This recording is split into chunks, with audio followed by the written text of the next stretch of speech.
Picture the Santa Maria mid-October. It doesn't smell like discovery. It smells like wet wool, unwashed groin, and rancid lard. By day 20, the bizcocho, that double-baked hardtack, is essentially a brick infused with weevil larvae. You don't chew it.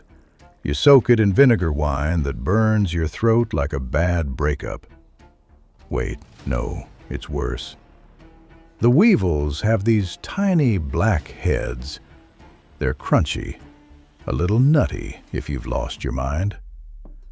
It's not exploration, it's slow-motion gastronomic suicide. Nobody talks about the mold. August 3rd, Palos. The sun is doing that thing where it tries to melt the Spanish coast into the Atlantic. You've got 90 guys, mostly desperate, some actually criminals, all of them about to enter a world of hurt. They're loading barrels, hundreds of them. It's like a Tetris game played with salmonella. Here's the thing about 1492 logistics. It was all a guess. A bad one. They packed for 6 months, but expected 3.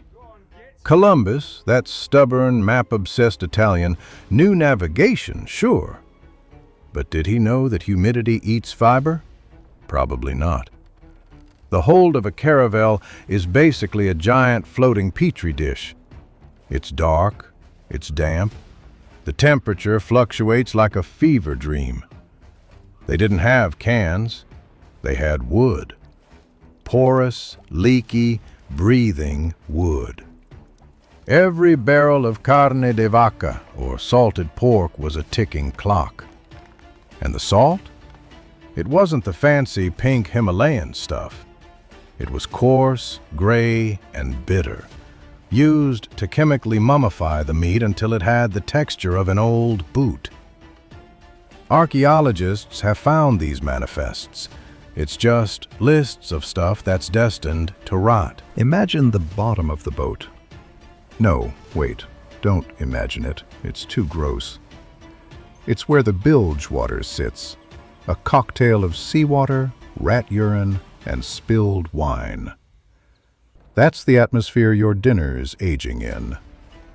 The bizcocho, the hardtack, is sitting in burlap sacks, open air, inviting every weevil in a 5-mile radius to the party.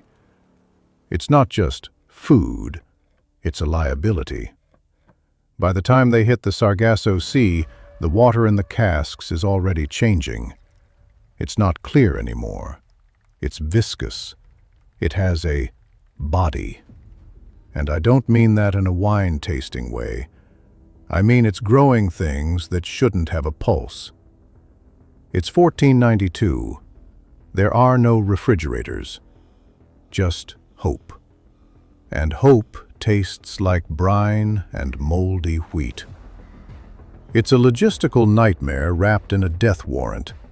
Tight spaces, zero hygiene, and a complete lack of vitamin C. Welcome to the voyage. Enjoy the view, because your stomach is about to go on strike. Let's talk about the bizcocho. Don't think of a biscuit. Don't think of something you'd dip in a latte while wearing a flannel shirt in Vermont. This was a weapon. A kiln-fired, double-baked slab of wheat and water that had the structural integrity of a sidewalk. They baked it until it was devoid of all joy, and more importantly, all moisture. Moisture is the enemy. On a wooden ship, moisture is the ghost that haunts every corner. The ship's manifest for the Santa Maria mentions thousands of pounds of this stuff. It was the soul of the diet. But here's the problem with 15th century food science. They thought if you baked the soul out of it, it would last forever. It didn't. Within 3 weeks of leaving the Canary Islands, the humidity of the Atlantic started doing its thing. The bizcocho didn't just get soft, it got occupied. Enter the weevils. Cytophilus granarius. These little bastards love a challenge.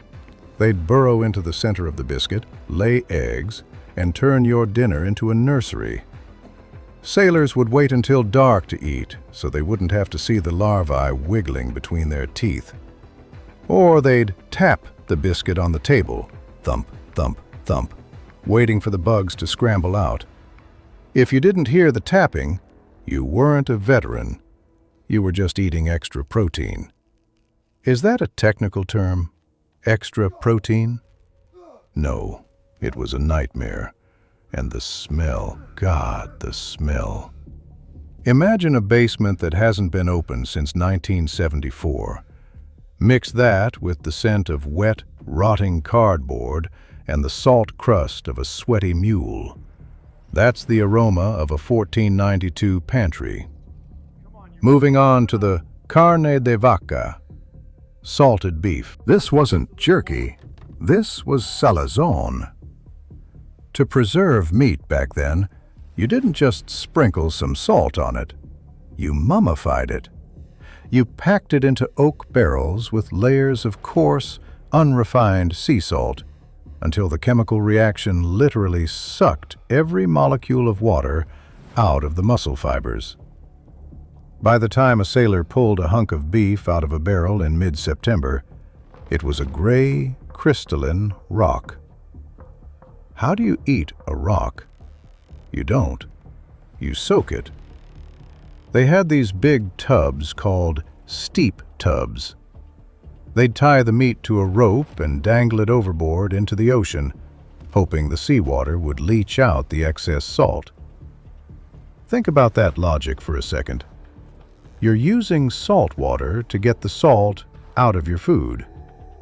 It worked, mostly. But then you're left with a piece of meat that has the texture of a discarded tire. It's stringy. It's tough. It's basically edible leather. Wait. Before I get into the water, which is its own circle of hell, do me a favor. Hit the subscribe button. Or don't. Maybe you're already feeling too nauseous to find the mouse.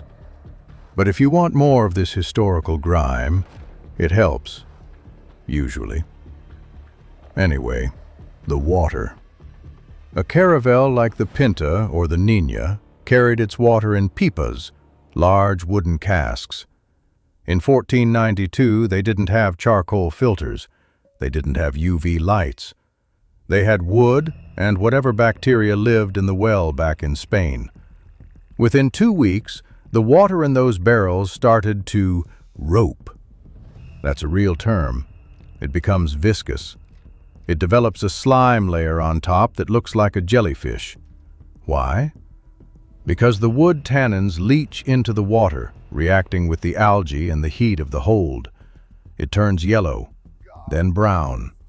Then, eventually, it starts to smell like sulfur, rotten eggs. The sailors would hold their noses and drink it through a cloth to strain out the floaties. And then there's the fogón.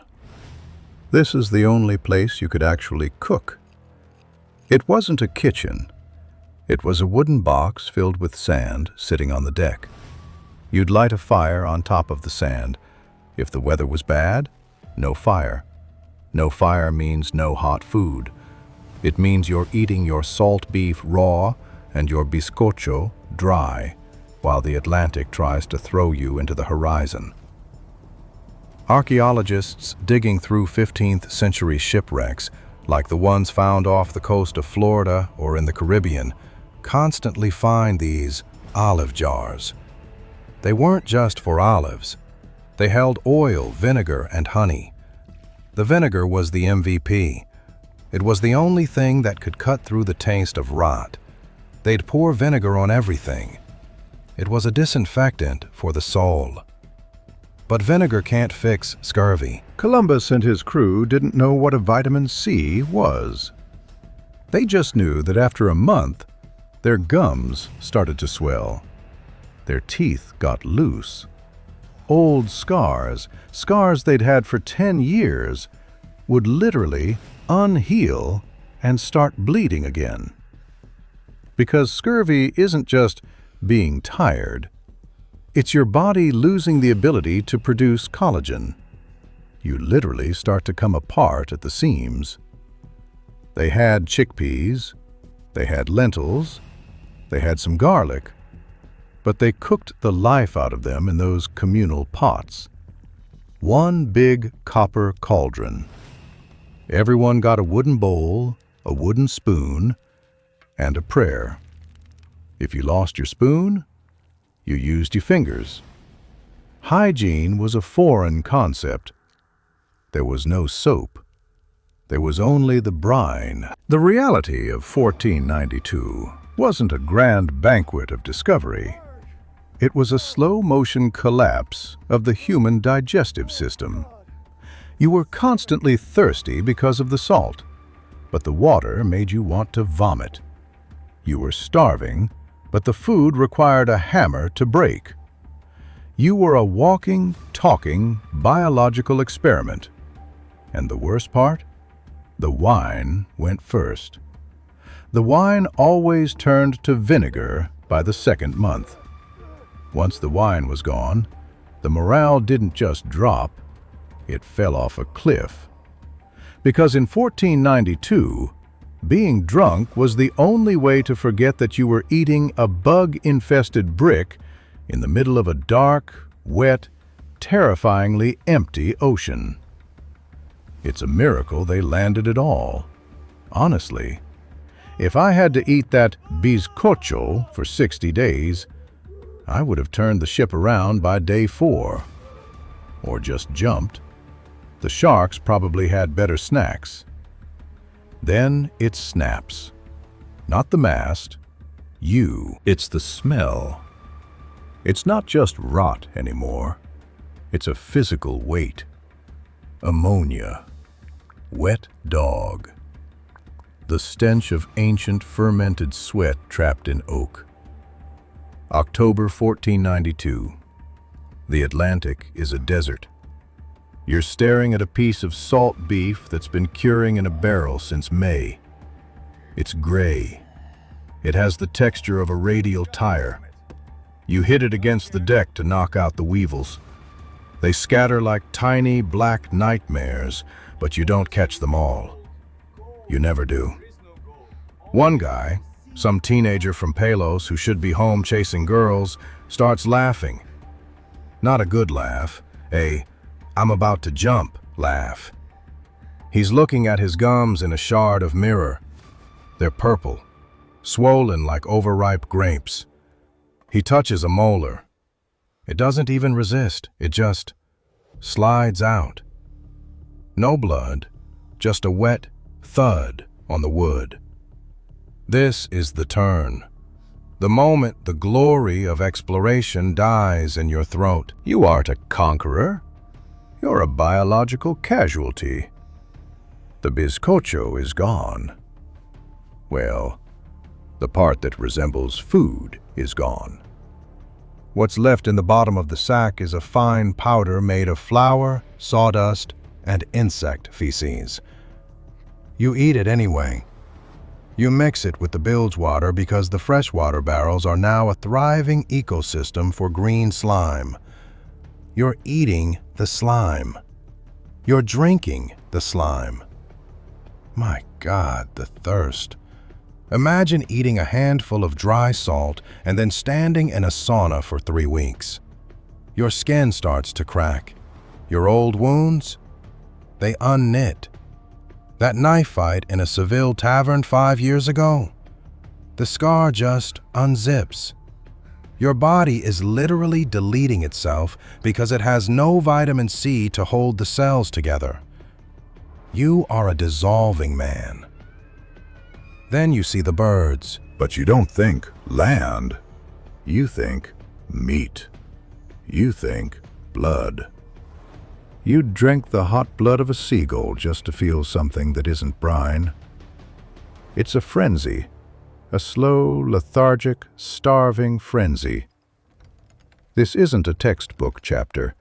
It's a survival horror flick filmed on a leaky boat. If the wind stops, you're done. If the rain doesn't fall, you're a mummy. I'm sitting here with a refrigerated sandwich and I feel like a monster. These men were ghosts before they ever touched sand. They weren't looking for gold by the end. They were looking for a single, solitary lemon. Just one.